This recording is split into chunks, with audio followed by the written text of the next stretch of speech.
ప్రైజ్లార్డ్. ప్రభువైన యేసుక్రీస్తు నామములో అందరికీ శుభాభివందనములు తెలియజేసుకుంటున్నా. ఈ దినం దేవుడు మనకిచ్చిన నూతనమైన వాగ్దానం, అది యెహోషువ గ్రంథము 3వ అధ్యాయము 7వ లేఖనం.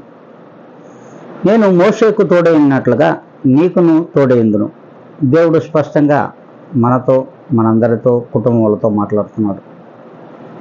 మరి మోషేకు ఆనాడు ఐగుప్తు నుండి ఇజ్రాయేలు జనాంగాన్ని పాలుతేనెలు ప్రవహించే దేశములకు తీసుకురావడానికి మోషేకు ఏ రీతిగా అయితే తోడై ఉన్నాడో మనం చూస్తూనే ఉన్నాం.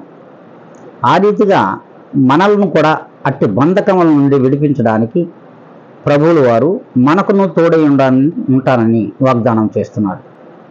మరి నీవు అట్టి దేవుని దగ్గరకు రాగలుగుతున్నావా? రాగలిగినట్లయితే ఖచ్చితంగా దేవుడు మనకు తోడై ఉంటాడు.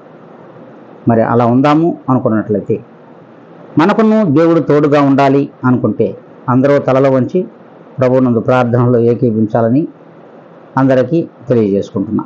మహాపరిశుద్ధుడా, ప్రేమ నమ్మకము కలిగిన మా గొప్ప ఘనమైన తండ్రి, మీ పాదములకు వందనములు, స్తుతి స్తోత్రములు సమర్పించుకుంటున్నాం.